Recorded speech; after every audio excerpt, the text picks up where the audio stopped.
সুরমা কেন্দ্রে শান্তির ওখানে যে একটা শান্তির বাজার এলাকা বোধহয় খুব সম্ভব, সেখানে যেভাবে কালকের যে স্ট্রাইক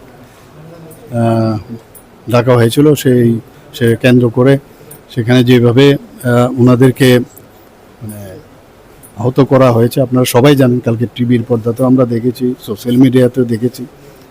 তো কালকে আমাদের লোক এসে দেখা গেছে, আমি নিয়মিত সারা রাত্রই মনিটরিং করছিলাম, যা যা নির্দেশ দেওয়ার আমি দিচ্ছিলাম। তো আজকে এখানে এসে দেখলাম আমি সত্যি এটা অবর্ণনীয়।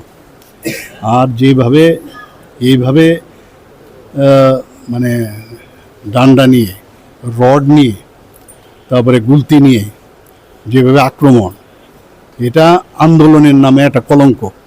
মানে ইভেন যা শুনলাম ছিনতাই পর্যন্ত করা হয়েছে, গলার হাড় নিয়ে গেছে ইত্যাদি। এটা কোন ধরনের মানে আন্দোলন আমার মাথায় ঢুকলো না। তো যা করার পুলিশ এবং যা করবে আমি তাদেরকে বলে দিয়েছি, আইনের কাজ করবে এবং তাদের শাস্তি অবশ্যই হবে, এতটুকু আমি বলতে পারি। না, এখানে তো আমি 3 জনকে দেখলাম, আরও অনেক লোক আছে যারা ওইখানে ট্রিটমেন্ট পেয়েছে। তো আমার কাছে খবর যা আছে মোরাললেস মানে আন্দাজ যদি বলি তাহলে 10 থেকে 12 জনের মতো, মানে অন্যরা তো এখানে তো সাংঘাতিক প্রাণঘাতী হামলা হয়েছে, এতটুকু বলতে পারি। Attempt to murder. কি রাজনীতি আপনারা বুঝতে পেরেছেন? না, এর মধ্যে তো আমি তো কালকে বলেই দিয়েছি। কালকে তো আমার যে অলরেডি সোশ্যাল মিডিয়াতে আমি বলেই দিয়েছি, আমি টুইটও করেছি, ফেসবুকে আমি দিয়েছি যে কারা যুক্ত। যে এইভাবে রাজনীতি মানে এর আগেও ধমকি হুমকি এসব দিয়ে এসছে। অর্থটা কি দাঁড়ায়? মানুষ জনজাতিরা বা জনজাতি হোক আর জাতি কেউই এটাকে কিন্তু মেনে নেবে না। এটা আমি কালকেও বলেছি, ওরা আগামী দিনে ওদেরকে পাওয়া যাবে না, খুঁজে পাওয়া যাবে না।